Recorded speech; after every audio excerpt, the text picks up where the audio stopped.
welcome back to the Rogue Wave podcast. I think I should invite them onto the show, the Spider-Man people. We should have a full-on discussion. Yeah. I won't Probably be not, on the right? show that day. Just because Be like, oh no, the record button, it didn't work. The whole beauty of the internet is I don't actually have to see these fanatics face to face. That's like that's better though. You know, everyone folds face to face or Zoom box to Zoom box. I don't fold face to face. That's a problem. You know, like I prefer looking people in their eye when I tell them that they're full of F. You know, so nah. Yeah. I mean, I'll be there for solidarity. I'll be there in the corner, like, yeah, get him, Dolce, get him. Oh, good one. Though. I just kept saying. All right, we're not gonna wait. I'm not wasting any more of the show. He brought stats. I'm not wasting any more of the show. Battle's over. We both went yesterday and saw Black Adam, starring The Rock. It opened up to huge numbers again, which I believe. Let me get the exact number, but it was The Rock's almost 70 million. Almost right, it was like 67 million. I think that's the Rock's biggest opening weekend. So again, there's flirtation with the fact that it's still a failure because of this and that and the other thing. I don't know. I don't understand box office logic anymore. I really do. Because like when Jurassic World came out, Jurassic World Dominion, the last one. Okay. It did okay numbers, you know, in its opening, and everyone was like, it's a failure. Oh, this is terrible. This is a new time low for the franchise. You know, the franchise should probably take a powder. It's probably time to end and then over the course of the summer, it made $1 billion, even after it was day and date, even after it was released digitally. The movie, it's $1 billion movie. So now it goes right back to what's his name? Colin. What's his name? What's the director's name? Anyway, wow, we're bad at this. What for Black Adam? No, for Jurassic World, he was supposed to direct. Colin Trevorrow. Trevorrow. I couldn't think of that. I knew it was a long, multi-syllabic last name. So now it's a feather in his cap now because it's $1 billion movie. But they had basically written his career off. You know, like a month earlier. So like Black Adam comes out and they're like, oh, we're thinking it's going to be something like, $70 million. And then the Rotten Tomatoes scores come out. So Warner Brothers lowers the score. They lower their expectation score to something like 40 to 50. Right? Because of the Rotten Tomatoes score. Yeah. Then it comes out and it makes 67, which is basically virtually in the margin of error for 70 million. Not 70 million. Of course, it's not a percentage, but it's close enough. It's closer to 70 million. If you round up, it's closer to 70 million than it is to 60 million.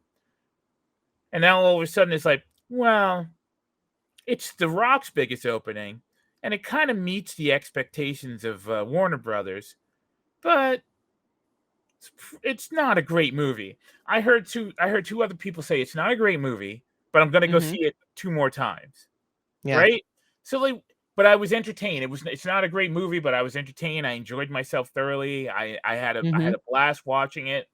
You know, Pierce Brosnan is wonderful. The dynamic, the chemistry between the characters, the superhero characters and the mundane characters, the non-superhero characters are wonderful. But it's not a good movie. I don't understand. Like, well, what would you consider a good movie? Like, of course, it's not Shakespeare. It's not like $1 Million Baby or anything like that. One of these like really deep and heavy, meaningful movies. But I mean, you knew that when you saw it was a guy in a tight black suit with a lightning on his chest. It's called Black Adam. Like, what did you go there expecting it to be? Right. I don't understand the modern age anymore. And I'm not ashamed to admit I may be too old to understand this. No, I mean, from what I read, the box office was huge. The Monday box office was his biggest box office and the best Monday box office. I mean, it's only like 4.5 million. It's expected to dominate again in week 2. And overall, I got to tell you, I enjoyed the heck out of it. I enjoyed it. Again, this to me, we're now entering this age.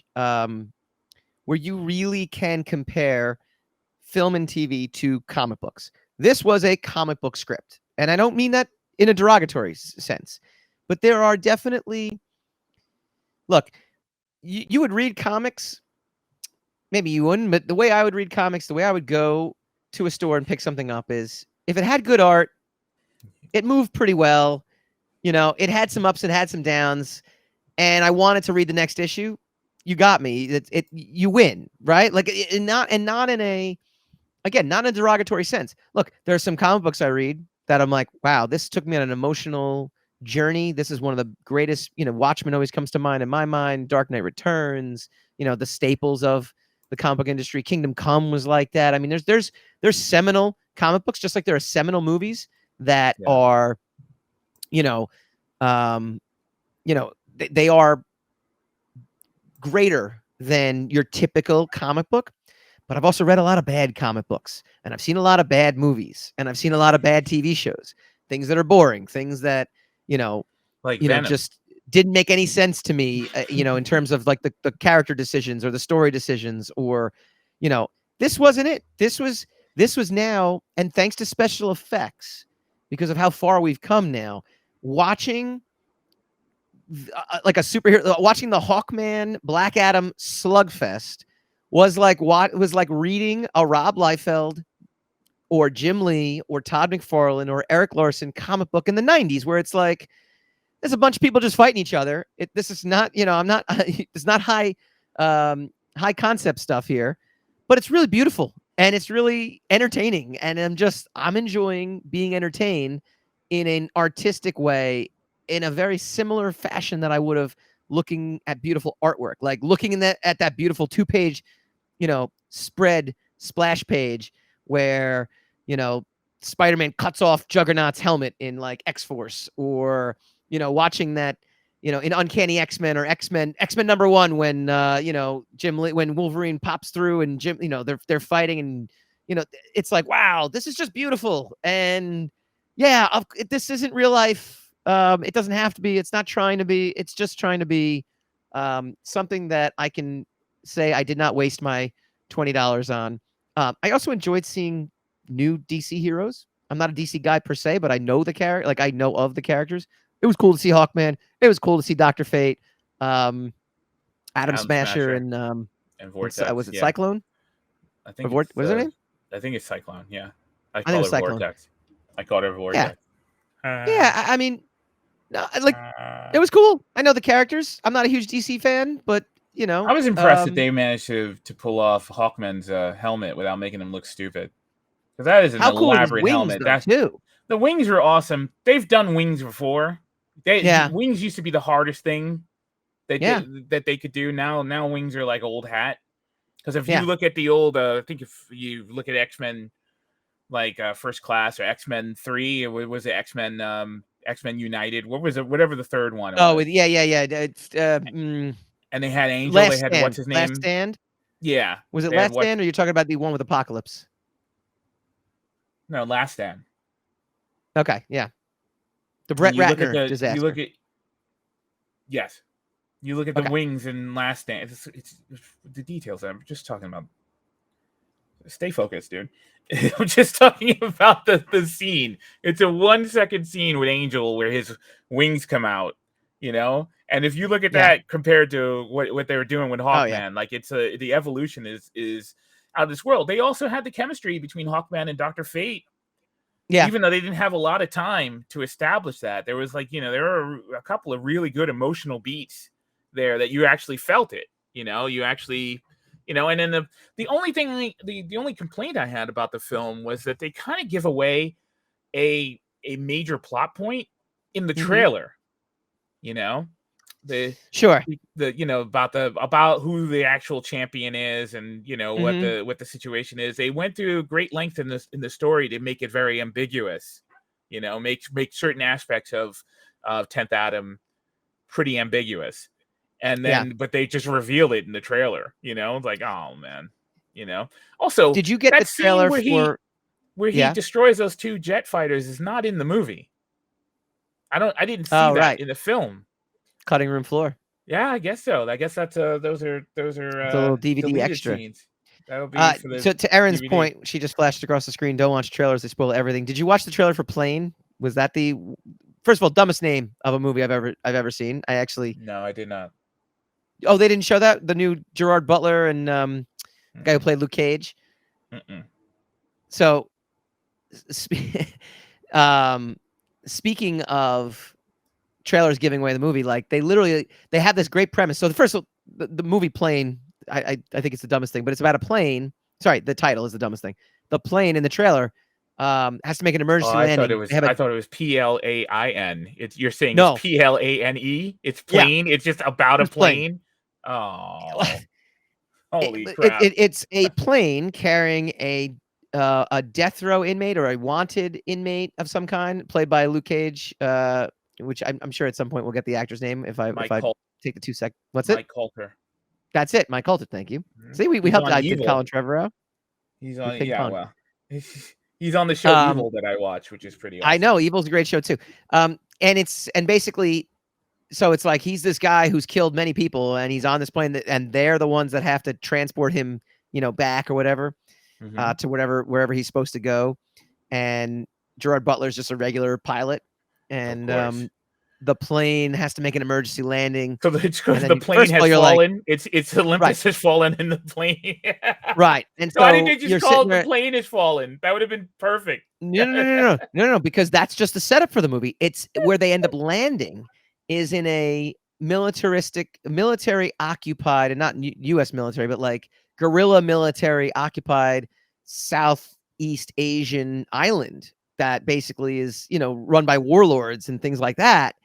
And so it's up to Gerard Butler to team up with Mike Coulter to save the rest of the passengers. And it's actually pretty cool. And then immediately I'm like, that's a pretty cool concept. And then immediately they go into all these things that I'm like, oh, so that's how the movie's going to end. Oh, yep. All right. They're showing the plane taking off again now. So I guess they get out. Thanks for showing me that trailer, which I'm sure it would have happened, but it's like, why are you giving away with a little hope they may crash?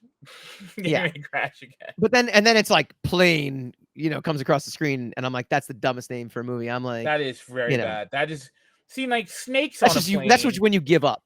Snakes on a Plane is a terrible title, but it was purposefully bad. It was intentionally bad. It was intentionally schlocky. This is just we don't know what else to call it. I'm telling you, there was some movie executive who was just like, I got it.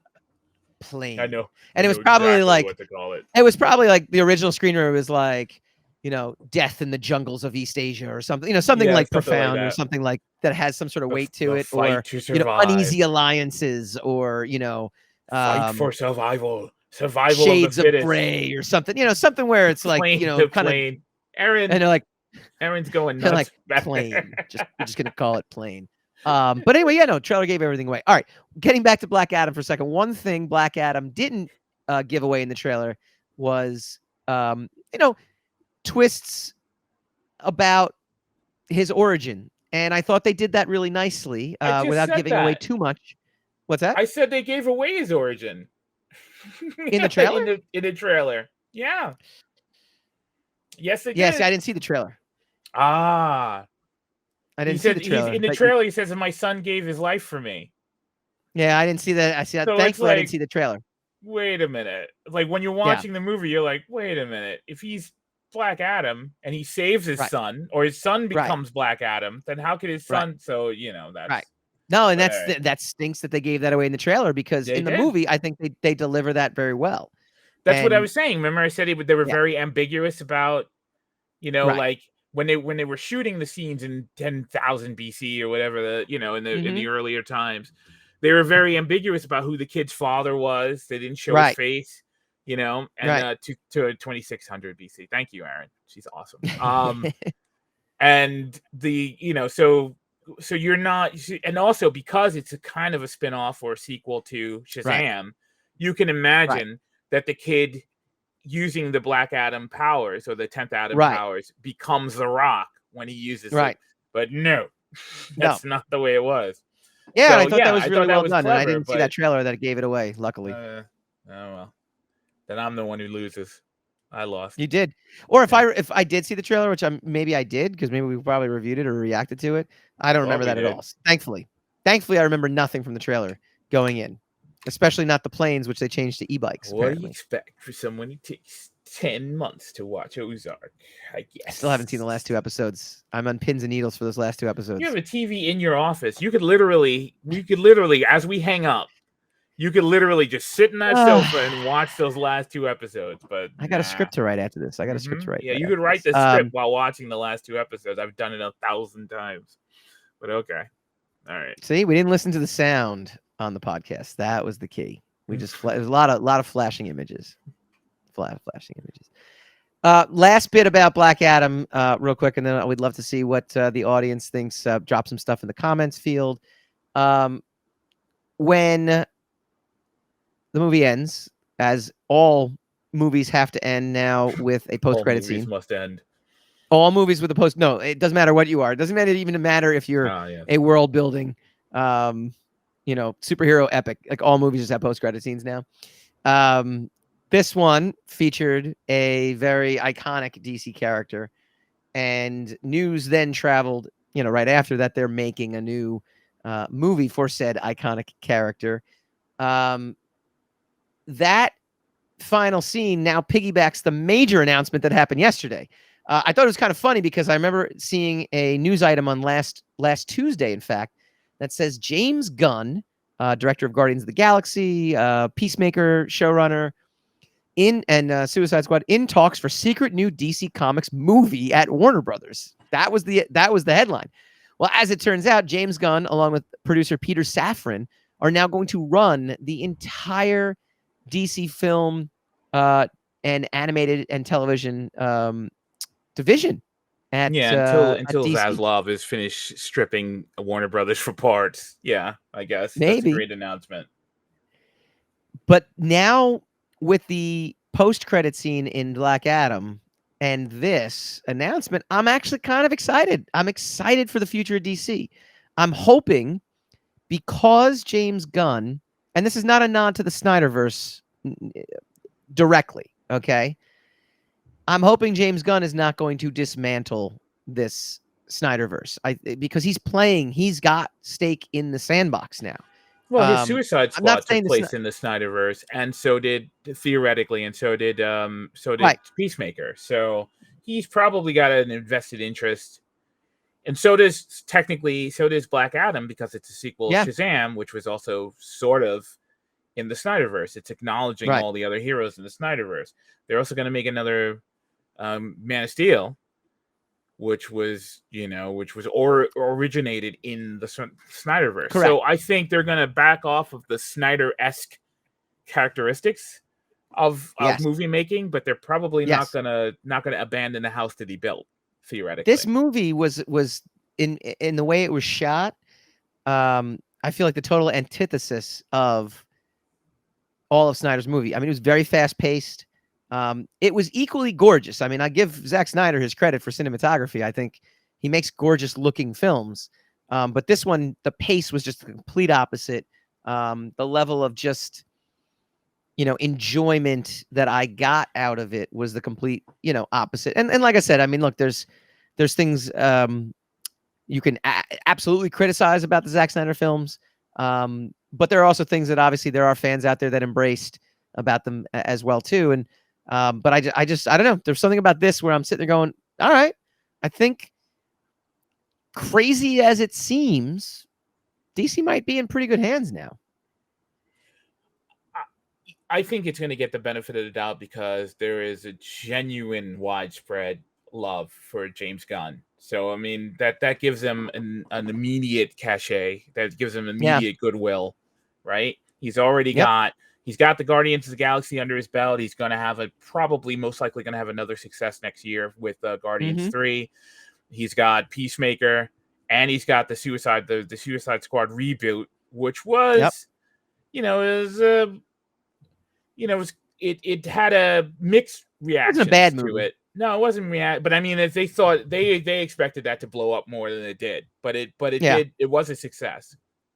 Yeah. So I think if you're gonna, and then also it's the smartest idea, man. Go for someone Go for someone with no baggage, with not a lot of baggage. He has baggage technically, but he overcame his baggage, right? He got like part of his genetic makeup is now overcoming a cancellation, right? Yep. So that makes him almost no baggage now. He cancels it out. And he's got a lot of, like I said, a lot of cachet, and he's beloved, and it shows that they're theoretically taking this world building seriously. Right? Yeah. They're trying to get an insider. They're trying to get an expert. They're taking this branch of their storytelling very seriously. So, I think public relations wise, I think it's a great idea. We'll see what the results are. I don't think that James Gunn is hit or miss. I've liked 90% of his stuff. Yeah, I agree. I mean, you never know. You never know what could happen. So I agree. I hope that what do they you guys don't cancel think? the Batman. That's the only thing I'm hoping, because we haven't gotten No, they're a green not. light. And no, but that's we the haven't thing. gotten a So green the light Joker, yet.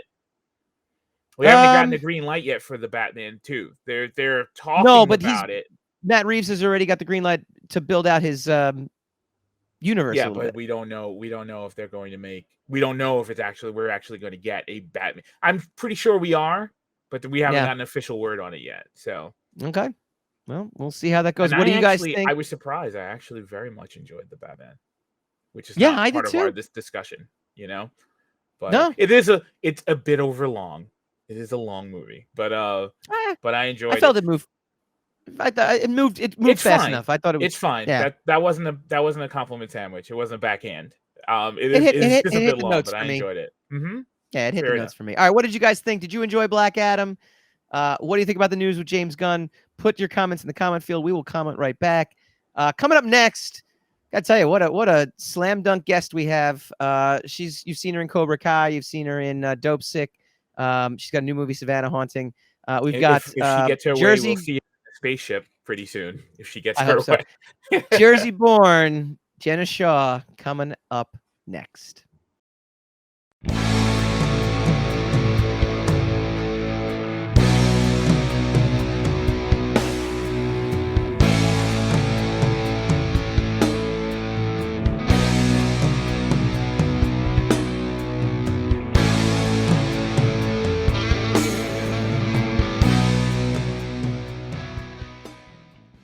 Hi guys, Mike Dolce here from the Rogue Wav podcast. If you like this video, please feel free to like, share, subscribe, all that fun stuff. It really helps us out. Leave a comment, let us know what you'd like to see in future episodes, and tune in every Wednesday night, 8 p.m. Eastern for a brand new episode of the Rogue Wav podcast.